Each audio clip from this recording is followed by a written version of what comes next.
Welcome back, everybody, to For the Love of Indy. Today, we are talking about Laguna Seca. WeatherTech. And Java House. WeatherTech, Java House. Monterey. Race with many names. Laguna Seca. Yeah. Taco Bell. Toys R Us. Yeah. Hot Wheels. Barbie sponsored race. I don't know. Yeah, there's a lot of names to how this race is called. And I call it Laguna Seca because the history of the track is... Yeah, that makes the most sense to me. Iconic to me, but this year was like... Usually it's been the WeatherTech race, and now it has Java House. And right.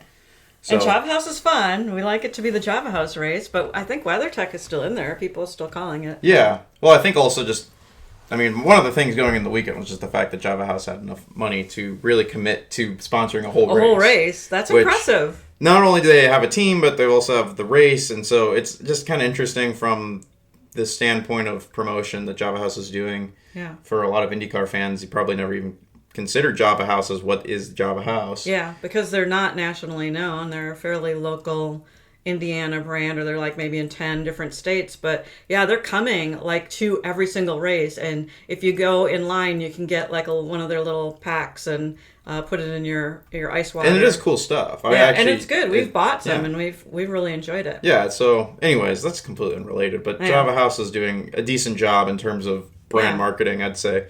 The race as a whole was a race for sure, which is kind of sad to say because it was giving me vibes of like early season. Yeah, well, it's a really fun track. We love the corkscrew. That's amazing. Yeah. But also they had some issues even before we get to the race. So the practices, one of them got canceled, the second practice, because of they're calling it like a marine layer fog.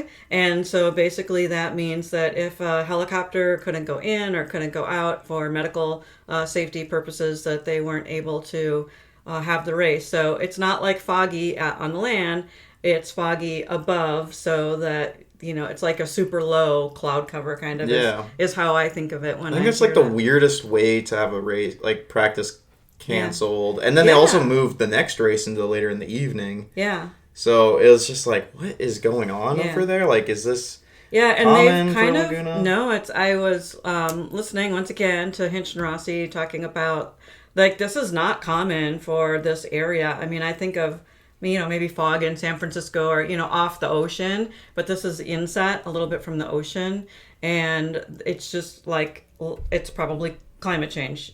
Some of you people don't agree with that word, but yeah, really, it's just very strange. Yeah, very weird. Yeah, it was just odd, I guess, to start the weekend. And at the very least, and Herta, it's kind of like Palou and Herta's race, I think, was kind of the way going into it. You would look at this. Yeah. And they really also Fox tried really hard to try to make this like Pato coming back sort of arc, which we know now is completely done. Like, technically, it's not mathematically locked up. Right. But the odds now are like 0.0000001% chance that he would come back from the deficit that Palou has put up, which in my brain, that's just mathematically locked up. Right. I mean, it's physically impossible. Well, and Pato had a good start of where he qualified, but he ended up, not getting probably the points that he needed to Pato did in the running. I think he did enough to try. You know what I mean? Like, he gave it a good effort. Yeah. And it's just kind of, it's like it's locked up. Like, there's no chance that there's triple DNFs and somehow Palou doesn't get an extra point for a pole position. Like, it's just not possible. And so Palou has pretty much locked up the championship after this race. We kind of knew that was going to happen. It's just like give him the freaking cup at this point. Like, let's just have the celebration early, get it out of the way, because it's done. You know what I mean? Like, it's over. The 25 season was probably one of the least competitive seasons in terms of the driver championship. Right. And in some regards, maybe even the engine manufacturer championship, because Honda has pretty much won every race besides two. Which is kind of odds, like a lot of times Chevy's usually Chevy's doing a lot better, so, yeah. So, but that's because Penske usually does better, right? And yeah, because Penske would do carries better, right? the Chevy brand very hard in the engine manufacturer in years past. I feel like, so yeah, it's but Herta at least didn't walk away with a bad weekend. I think, like, kind of going into it, it's like, the 26 crew was slower by. We got some pit stop timers, but not the entire time. But we did get enough to know that the 26 crew was a second slower every single time compared to Palou. And there was at least 3 stops they showed us of Herta's time, and it was always like a second slower. Right. Which at the end of the day kind of accounted for that gap that he pretty much just couldn't. Right.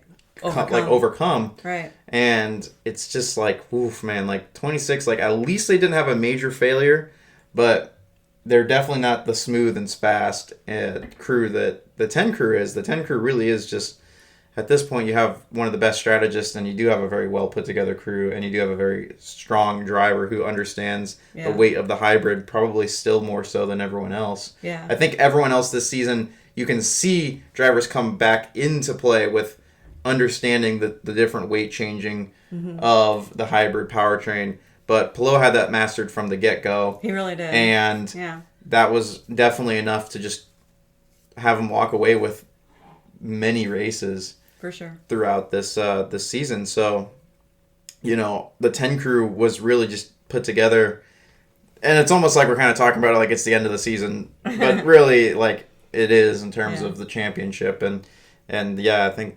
Well, 3 more races or 4? I can't remember. I think 3. Portland, Milwaukee, Nashville. Yeah. So we're just about done, which is also crazy that we're like done in a month. You know what I mean? Yeah. Like, we're pretty much at the end of this season, and it just, I don't know, like 25 just seemed like such a very good. It's like lots of goods and bads. I feel like there was a lot of fun this season just because we were doing the podcast, and I think that helped us. Yeah. At least stay engaged with this season, because I think if you weren't a mega fan, I think you'd just be tuned out. Yeah, it's hard. I know people are, if they're watching for Palou, they're excited. They're watching every race. But if you're tired of seeing him win the majority of the time, you do kind of tune out. And IndyCar is kind of known for, like, the variability. I mean, that's why we got into it so much, and we're so excited. And we had a lot of good races. We had a lot of that. And so it is hard for us, too, because there are probably past years that we don't know about for multiple years where there would be a driver that would be more dominant, and that was more of a norm. We just haven't experienced that yet. So now we're getting to experience that and realizing some of the challenges of that when you have a single dominant driver. Right. And it's just really tough because it's a spec series, and so that should keep things a lot more in play together. Yeah. And this sort of domination is so abnormal for a spec series that it definitely puts things into question, but about, the state of the car, or if it is just the state of the driver. It should just be the state of the driver,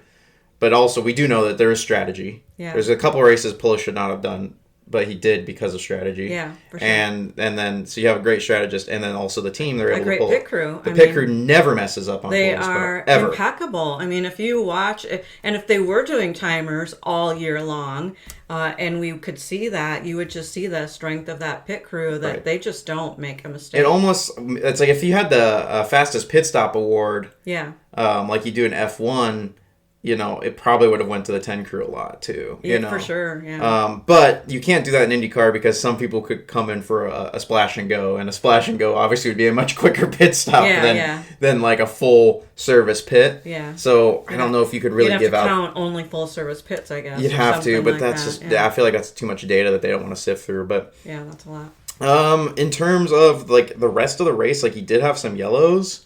So it wasn't like it was entirely like early season in terms of just like all green flag racing, Palou wins, it's that. And early yellows too. So if you had a tire strategy, the primary tires were not the go-to.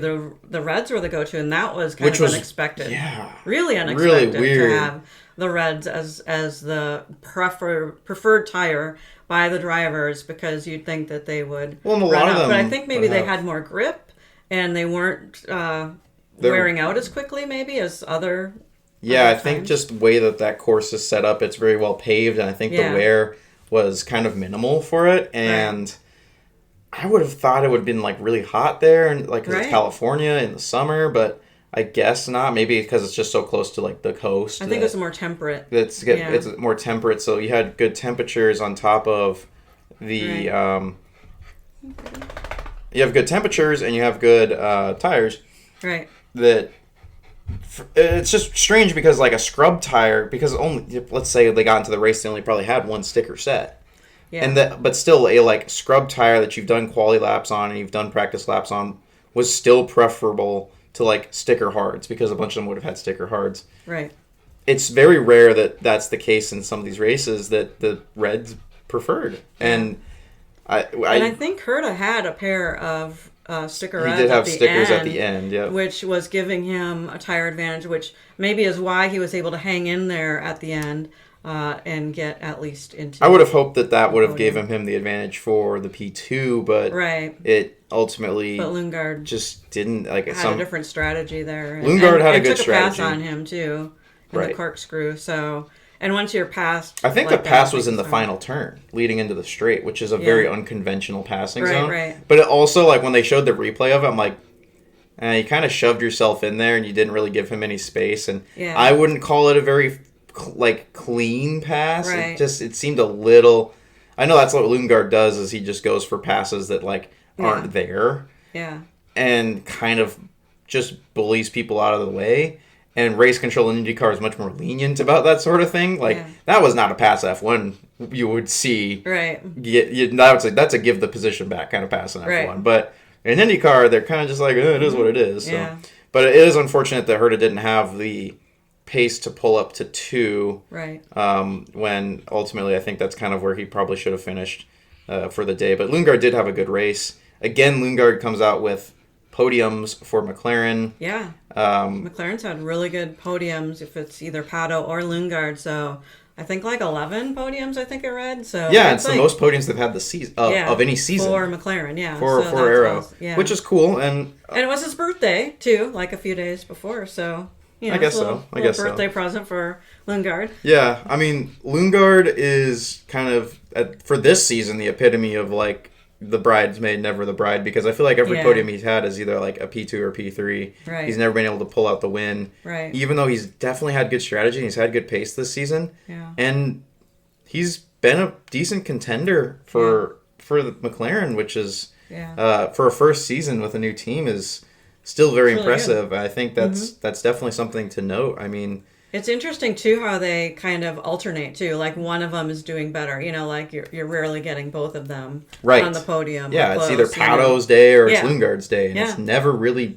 both their days. I mean, Pato, I think, he finished P5 or P6. I think P5, maybe. So, I mean, it was definitely, a solid points haul for McLaren as a whole. But, never, both of them on the podium together. It's one or the other. And that's notable as well. Yeah, so the yellows are controversial. This is probably one of the things about the race you're probably seeing the most chatter, I think, are the Ericsson yellow and the VK yellow. So which one do you want to start with? Well, I mean, the pain and suffering of VK's race. I know. It got a little loud in the living room when we were watching the race, I'm not going to lie. Yeah, well, that was just terrible. I mean, I feel like he's been on such a good streak that at some point, you knew a race was not gonna go his way. Yeah, something's gonna happen. In the way that his race just gets completely he was already up places. He was making the mover because we didn't qualify good again. It was the typical we're starting in the back, we're gonna go to the front, but and we're biggest mover points. We're gonna get the biggest mover, and he was up there. Right, and he had moved up there. Yeah, and he goes he gets a pass on Kirkwood. And then Kirkwood pretty much just runs into the back of him. Right. And knocks him into the gravel. And it's just what, Kirkwood, what are you doing, first off? So the question, some people were VK was in the way. Was he braking? And Kirkwood wasn't ready for that. But I don't know. For me, watching the replay, I feel like, Kirkwood was just pushing it too much and needed to give that space for I VK. think it was pretty clear where VK was going to go. Like, I think VK's line, he makes the pass, and sure, he goes into a wide line. Yeah. Like, that's the thing. So VK makes the pass, and he's on the wide. Now he's on the outside in this next turn. Yeah. And it's, like, pretty clear that he's on the wide line. He definitely doesn't know that he definitely knows he's past Kirkwood. Right, but and is going to cut into the apex. Right. And Kirkwood just keeps going straight and hits him. Like, it's kind of... And he apologized for it on, on his post. And he had a drive-through penalty also. Kirkwood so, like, I think there was some ownership to it. Like, it's pretty clear that it's just, like, you just misjudged the hell out of whatever you were going to do there. But the biggest problem, I felt like, was... Why don't you have the crew there right away? I mean, it felt like they went around 3 laps before they even got him out of kind of the gravel so that he could get his car back on track. I mean, the epitome... So that was frustrating to watch, for sure. The epitome of this race was late yellows for like... Yeah. No reason? You know what I mean? Like, so VK's beached it. It's clear that he tried the hybrid to restart, and he's stuck. The wheels are spinning. You can see the wheels spinning. Great. Time to pull the yellow. Pull the yellow and get the crew out there. That's what they've done the last however many years. And I think race control is dependent on the track. So it's not like race control, from what I understand. If I'm wrong, someone let me know. But I'm pretty sure the race control is dependent on the track, and maybe a couple people from IndyCar like blend in with that track race control, maybe. Yeah. So, like, we're not going to have it be consistent, but when you clearly have footage of this car just spinning its wheels in the gravel, you go, that's not going anywhere. Right. We should pull a yellow because we're going to have to pull that thing out. You can't recover any car under green flag circumstance. Yeah. So you have to pull that yellow, and it seemed like they waited at least a lap, and it's a long track, so, like, a lap or 2 of green. Well, it felt like he was standing out there, too, like, waiting for them. Did he get out of the car before they even I think he got out of the car under green. I mean, it's just like, whoa, that's not safe at all, and, like, in the worst case of scenario, like, obviously it worked out fine.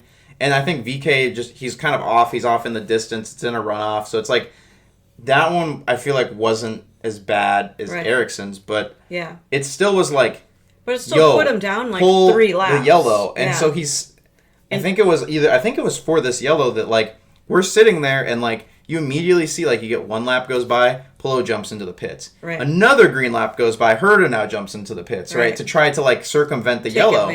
Take advantage of pitting before the yellow and then coming out under a yellow, or coming out and then getting a yellow, right? So it's like... So what was the reason they were keeping it open? Was it to advantage Polo to get a stop in? Was it because they weren't paying attention, or they just didn't have good communication? I mean, it would be interesting to find out after the fact if there is some reasoning of what's happening. Yeah, it just seems like it sat there. Like, and I don't think it would have been for any certain reason of trying to influence the strategy for a driver's race. Yeah. Because they did it twice. Yeah. I think it was more...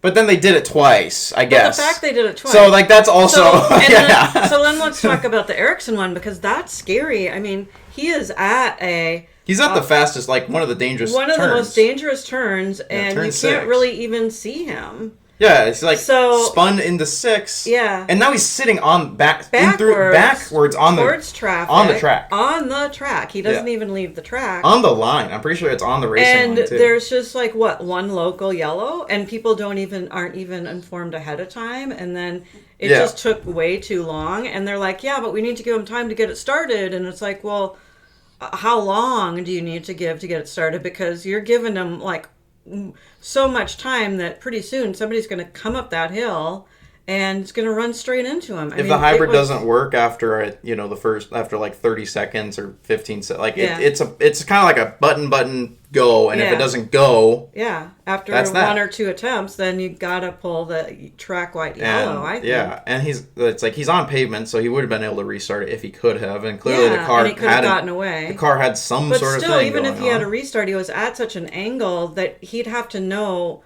like where traffic was of people coming up that hill, because he could pull out and pull into somebody really easily that way too. I feel like so. Yeah, it just seemed like that one was just ridiculous. Like I think just that was the one where I'm like, I got upset. I'm like, are you kidding me? Like it was, I'm pretty sure 3 freaking laps. Yeah. Under green with a car sitting on tarmac on the track, completely stalled, out after one of the fastest turns on the circuit.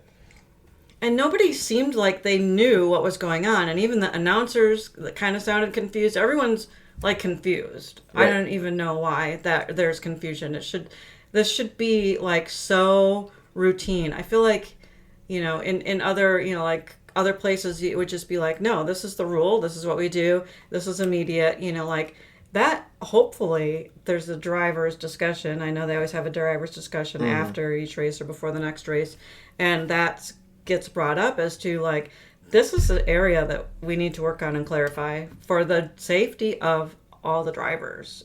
That's what I'm worried about. Yeah, it was a mess. It was just a mess, and silly. It's just silly. Like this is not difficult stuff. Right. You know what I mean? Like as a casual or even a casual viewer would be like, what's going on? You know what I mean? Like why are they doing this? What's going on? And so to do that twice is just silly, dangerous, foolish. I don't know. Like, it definitely needs to be investigated. It's scary for Ericsson. I don't know. Did he respond after that, or I don't? I didn't hear anything from him. But I didn't really go. The only thing I saw is that his contract is safe for next year. He has a secured contract, which is good. Good for him, I guess. Yeah. I would say this should be his last year. And with Andretti going in, 26, like, unless 26 is just like phenomenal for him, Herta Kirkwood levels of performance. Right. This is year 3. Right. We need that. Right. Kind of like 3 strikes and you're out. And if not, then Andretti's got to move, because Andretti's got a lot of good drivers in the pipeline. They are the best next team. Right. On the grid. Oh yeah, their next team is phenomenal. They're really good at pulling good drivers. Right. There are good drivers with contracts like VK who, could move up, really benefit being in a team like that. Right. And Ericsson's great. I think he's super cool, super friendly, super fun.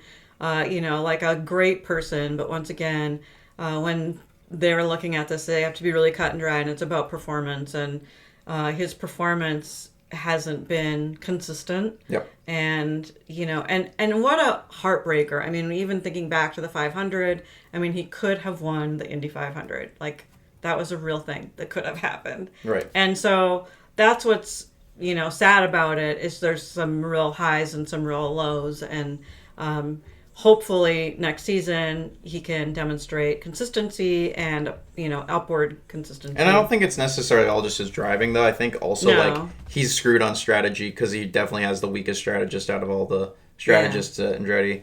But he's also screwed probably on the pits. I think Detroit, his race was pretty much dropped into the midfield because of a bad pit stop that wasn't really mentioned except offhandedly. Yeah. So like I think the 28 crew as a whole needs work, and that could also be showing badly on Ericsson. But there haven't really been like any super stellar drives, and no podiums. And I feel like they've kept him around longer than they've kept Grosjean, and I feel like Grosjean had more results in his 2 years with Andretti than the 2 years that Ericsson's had with Andretti. Certainly, I mean Grosjean had many podium finishes, a lot of pole positions, and just overall like point consistencies. Like he was in the top 10 in the championship. I think at least contention for both of his years. Right. And the 28 was a very solid crew. Was a good driver. It just seemed like that was working better with Grosjean for his 2 years than we've been getting out of the last 2 years of Ericsson. And the Indy 500 was kind of that rare exception. Yeah. For sure. But otherwise, I feel like, because, I mean, pole positions in the 28 crew with Ericsson, I think none. I think I don't think he's even really had a podium in the 28. Maybe last year he might have had one on like P3 or something. But yeah, I just feel like when we're comparing that crew and that car and the driver, 2 years to 2 years of contracts, Grosjean was much stronger. Mm-hmm. And that's coming from a Grosjean fan. That's very biased, of course. But I'm also a fan of Ericsson's work, and I think this third year is maybe a little generous. Mm-hmm. And I think if I would give the spot to VK, but obviously I'm biased in that decision too. I just think this third year, it's got to be the last one. It's just definitely a make or break year. So we're rooting for you. We want you to do well, Marcus.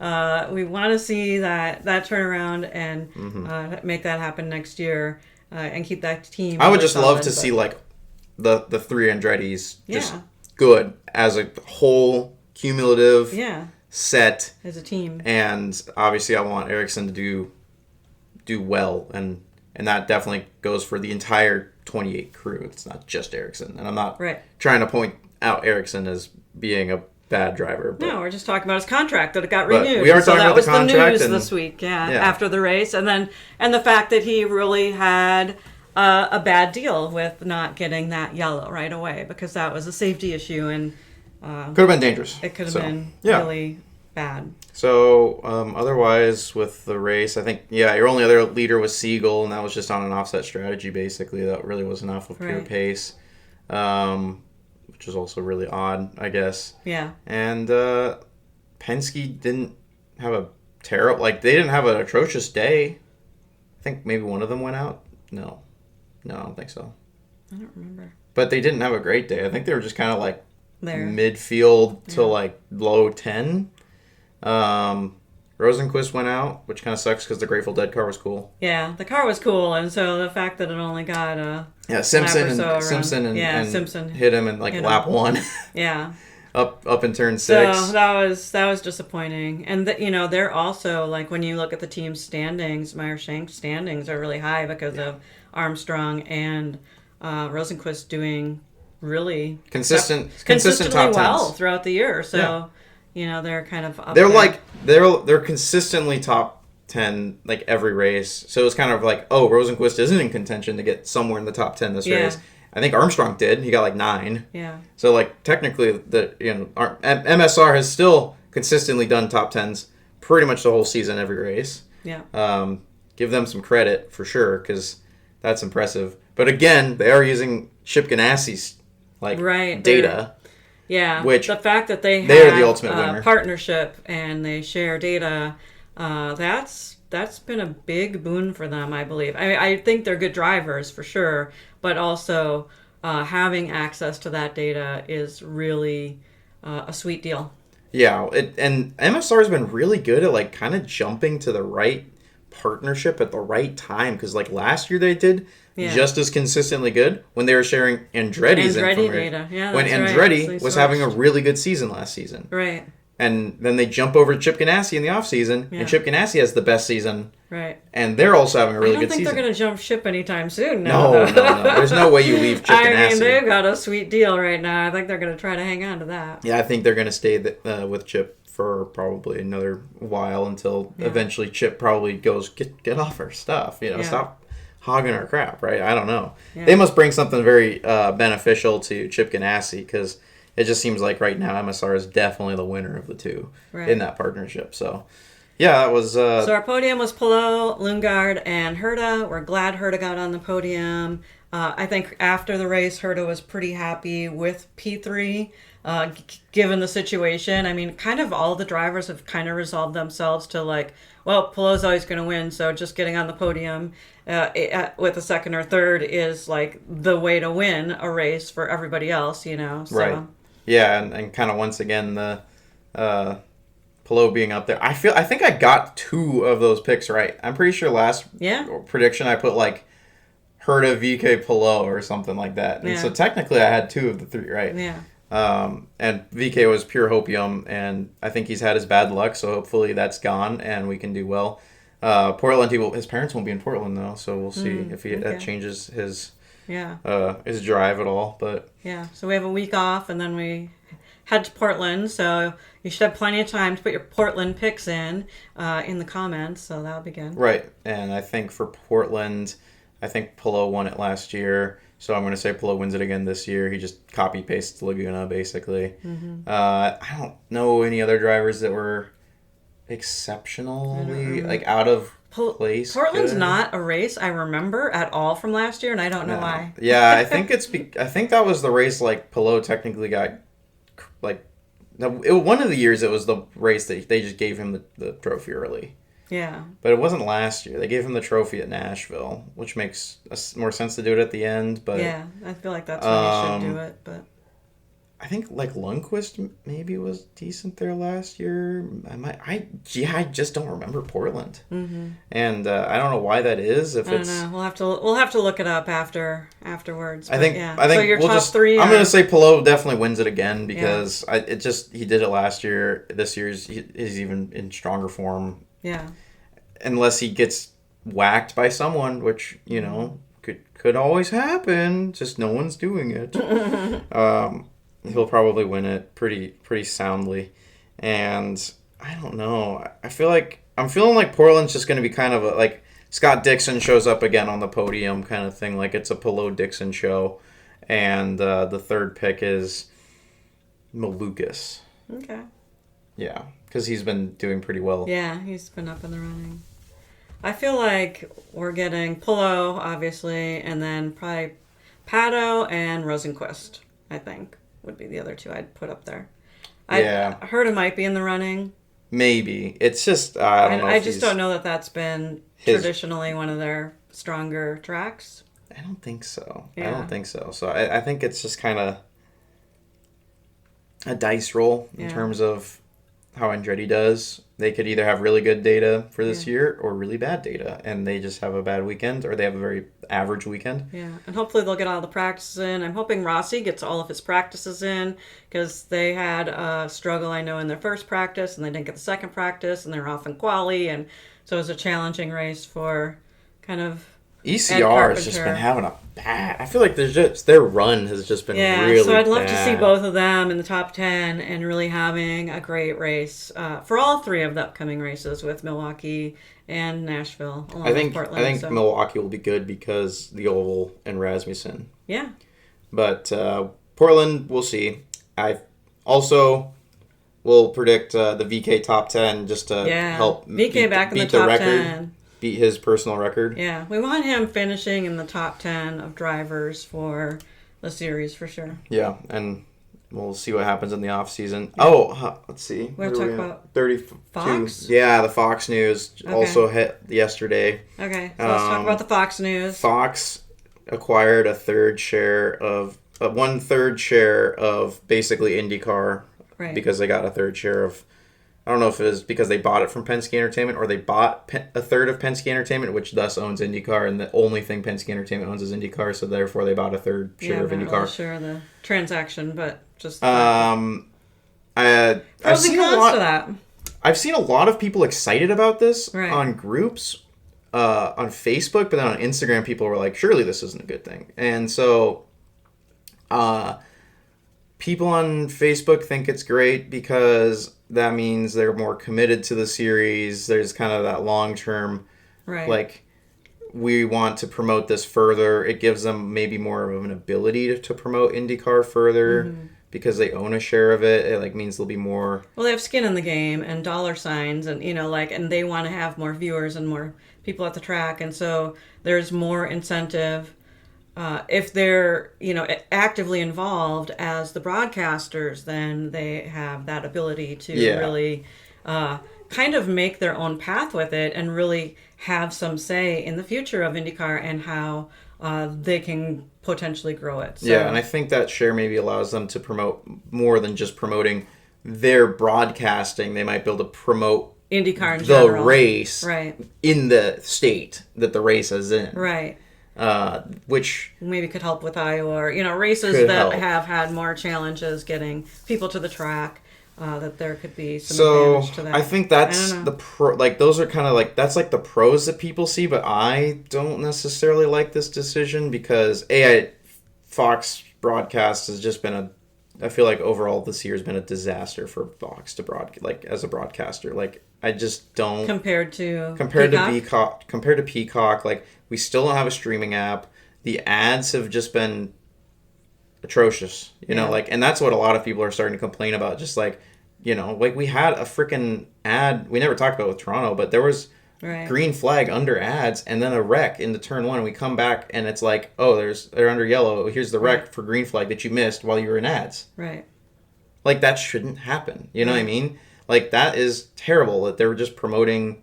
There's clearly a prioritization to here is as much ads as possible. When racing, the advertising is in the racing. It's already built in. It's on the cars. It's on the track. Exactly. And Peacock didn't have as many ads. Like, Peacock had ad breaks, sure, but they weren't as much. They weren't as commonplace. And Peacock was still cheaper and, like, easier access. And so, like, I'll take the ads. Or I think, you know, if you paid enough on Peacock, you wouldn't get the ads. You know what I mean? Like, you pay for the higher thing on Peacock and you wouldn't get the ads. Yeah. There's, like, no way out of the ads on Fox. You know, whether you're watching it on their, like, website or they're watching it on TV, on anything, you're getting ads in your face. Everyone's getting ads in their face. And I think that's probably why a lot of people complain about the ads. Yeah. But, so, like, just their broadcast of this kind of stuff and, like, just messy, you know, the graphics team isn't there. The prioritization of ghost cam versus, like, pit stop timer reliability, you know, I mean, like, it's just been a mess. And I think to give them that much share, that much say, when they just haven't proven themselves to be a good broadcaster is crazy, I think. And yes, they've increased the viewership of IndyCar. We're still sitting about that 35% increase of views for each race as a whole over the season. Yeah, I think this last race was like 700,000 or 750 or somewhere around there, which I guess they were competing right against NASCAR at the same time because, like, the Brickyard 400 was happening at the same time. And congrats to Bubba Wallace, because I don't really watch NASCAR at all, but I like to root for him. He'd be the only driver. He'd be the only driver I'd root for, I know. Yeah, so, but I don't know. I just think, like, I can see the pros of yes, they will promote better, but I also see the cons of, like, now they have more control to, like, shove ads in our face. Or maybe this gives us the ability for them to make an app, like an F1 TV app. Yeah. And so I've heard different things too. I think, like, the Hinch podcast, he was talking a little bit about the ads and the percentage of ads, and it's not as much as you think it is. It just, maybe it feels that way just because people are so used to streaming and not having ads all the time. Like, if you have Netflix with no ads, you just get used to never ever having an ad. And so then when you switch back to commercial TV and you haven't watched a lot of commercial TV, it just feels overwhelming of how much ads there are. But he also said a percentage, I can't remember the percentage of the picture-in-picture. And I'm a big fan of the picture-in-picture. If they're going to show an ad, I'm fine with that as long as I can still see a thumbnail of that race. Every single time. Yeah. But every single time. But I just want it to be every time because I feel like that should be the priority. Also, I feel like if you're a car sponsor and you have your name on the car and now your car is literally not shown half the time because the ads are shown, that takes away from your value of your sponsorship on the actual car, in my opinion. I don't know what you think of that. I mean, it's marginal difference, I would say. I think that's an impact. But I mean, I'm not a fan of Fox just in general, of Fox, you know, so it's hard for me watching Fox Sports because I just don't like Fox as a broadcast as in general. But also, you know, I feel like it's scary when a broadcast gets more control because I feel like you see that happening with other broadcast companies being bought out. I feel like Fox is buying out a lot of say in a lot of sports, and that just gives them kind of that billionaire overwhelming dominance in what they get to do and how they want to do it, and what kind of ads they want to put on too. And that's concerning to me. So I just like that overlord aspect of it. It's just, I don't think it's like a smart move because, like you said, a lot of just like they have more control now and they can just kind of shaft the viewer as much as they want. Yeah. Or at least now they have a third more ability to shaft the viewer as much as they want, because Fox is going to shaft their viewer as much as they can. Yeah. There's no shot that Fox has the viewer's interest in mind anytime ever at all. You know what I mean? So it's there's no way this is going to end as being beneficial.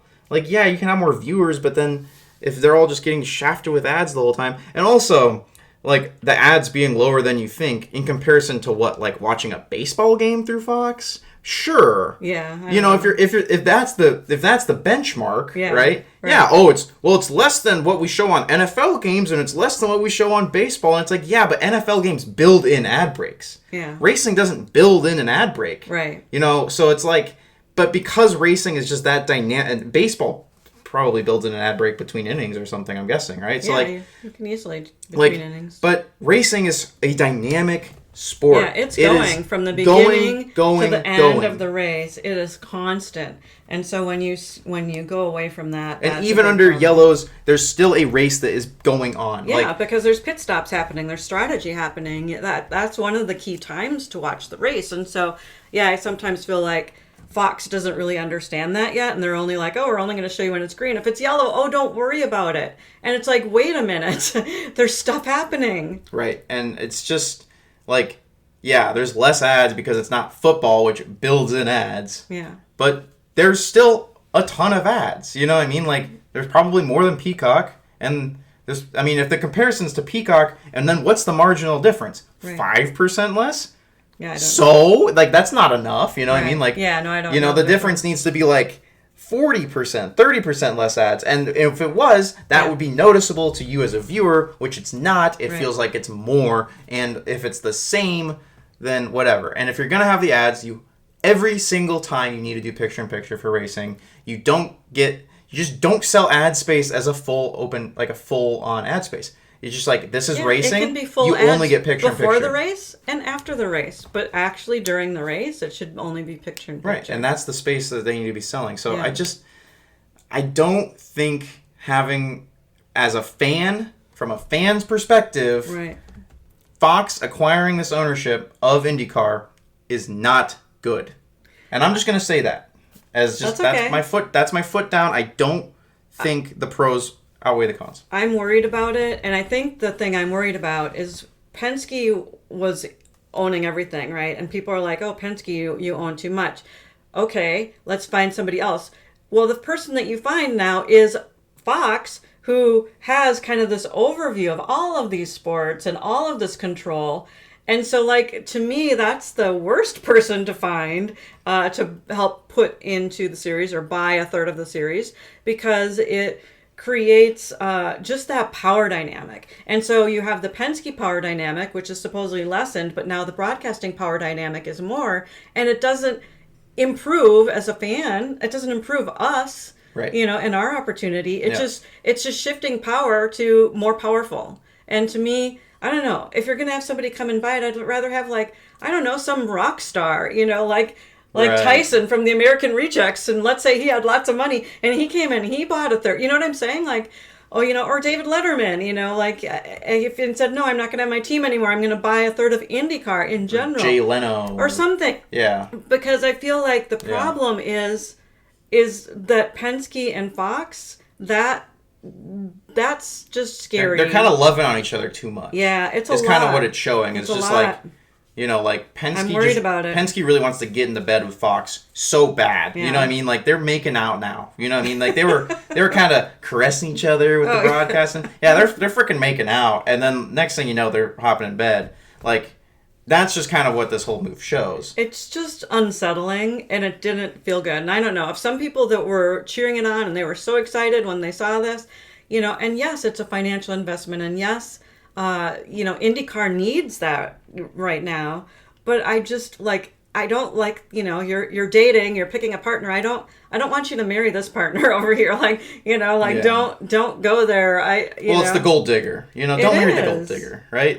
Fox is just the gold digger. Fox doesn't. They don't care about their viewers. They don't care about the product Right. The people who work at Fox probably do care about the product. Like, yeah. let's just say that, like, as and a whole. I love the announcers, too. Our announcers are great. I love Will. I love James. Love Townsend. I go down the list. Kevin Georgia Lee, Jack on the Harvey, track. Georgia. Kevin Lee. Yeah. So I love the team. The team of announcers is great. So this is not to diss on them at all. They're awesome.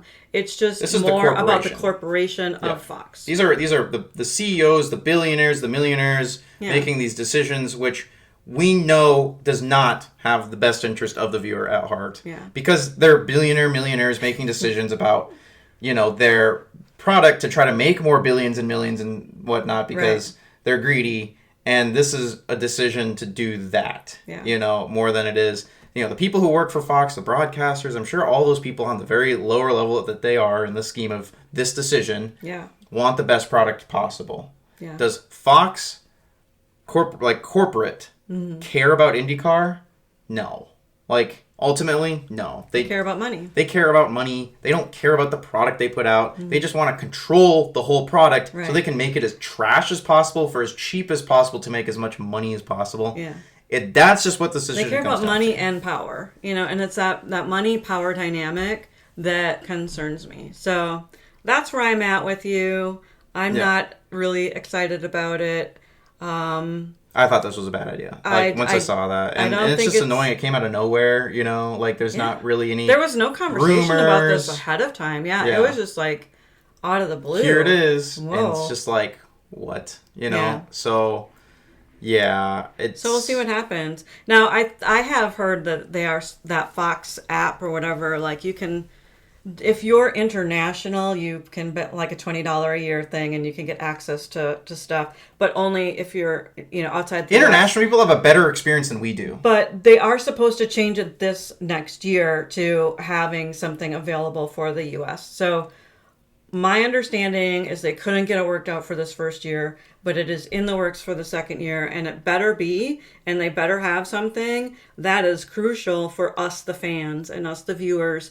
We want something that we can, even if we're paying $20 a year, even $50 a year, I will to pay get access. $80 a year, because that's how much F1 TV is. Yeah. We Literally want access to everything. Copy, paste F1 TV's business model, and you will make money from passionate viewers, passionate fans of IndyCar. And you can still have it on Fox, and you can still have it available free on network TV, right? Yep. You can still do that, but create this for fans and viewers that really want to have that. That F1 TV model is a great model. Some of you might be like, I don't want to pay $80 a year. Well, then that's fine. You don't have to.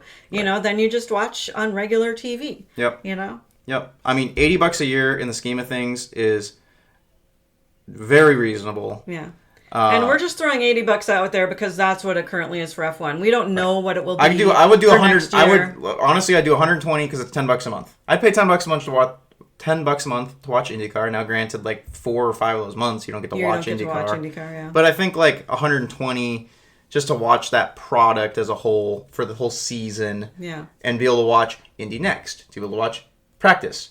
Qualifying without ads, without interruption, with free access, immediate rewatch capabilities. I would pay that. So that if you missed quali, you don't have to wait 24 hours to watch quali. What on earth, Yeah. So there's a lot of potential that Fox can do next year to make improvements, and show they if care. I see some of that, then I will, change my tune. I'm happy to change my tune. Right. We just want them to step up to the plate.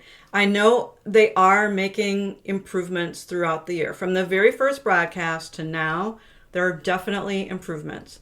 There are improvements in quali, where we see the green and the red, and even, they've changed it to the top ones where you see the green if they're going ahead. Yeah. So there are some improvements that we're seeing. There are pit stop clocks now. We see that happening. It's not consistent yet, but it's there. We know it works, and that can be improved. So there's a lot of room for growth. They are growing. I want to give them the benefit of the doubt in the broadcast area. But yeah, this merger thing with the 1/3, I'm really worried about that as a fan. Yeah, it's definitely concerning. So we'll just see how it all plays out. I mean, at the end of the day, if this puts IndyCar into the gutter, and that's what happens, I guess. And we don't have a podcast, and we're not watching anymore. It's important to have a good product, and we want to be here talking about a product that we think is really good. We love the IndyCar product the way it is right now, and the drivers, and there's always room for change, and there's always things they can tweak and improve. And that's what, as fans, we need to give them that feedback. So right. Yeah, I think it's just important that we make our voice known somehow, and our little tiny podcast gets 20 views on a good day. Yay! Maybe is, but you never know who those 20 people are, and maybe it's a Fox exec or someone great. Whoever you 20 people are, thank you. We appreciate the people that consistently show up. 20 of you. Yeah, you're awesome. Thank you. The people that are new or maybe subscribed for whatever reason but don't watch it all, we still appreciate you. Yeah. And come join just us. Hang out, we're here to just talk about these races. We're here to talk about this product that is IndyCar. Right. That's supposed to be fun for us, and again, we just want to share kind of our side of the coin of ideas, because I think a lot of podcasts maybe aren't as open about what they think to some things, or they're so in the thick of IndyCar they can't share what they think because of NDAs. So and we're stuff. Unbiased. We just say what we feel. We're not going to sugarcoat anything. We try to look at things from a minute level, but also the big picture level, and really give you varying viewpoints. But everyone has an opinion, and these are our opinions, and so. Yeah. Feel free to share yours in the comments if you disagree or agree, I guess. Yeah. Because comments are cool, and it helps. The YouTube algorithm likes the comments. Yeah.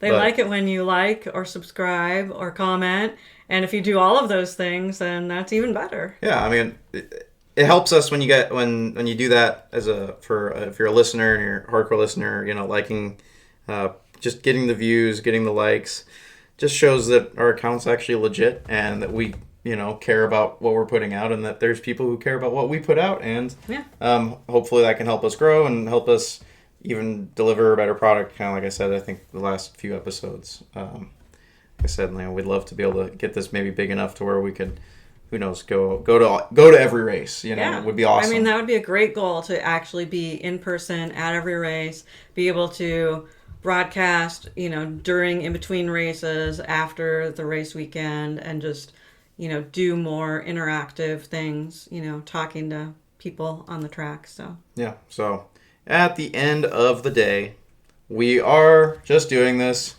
for the love of Indy. Thanks for watching. Thank you.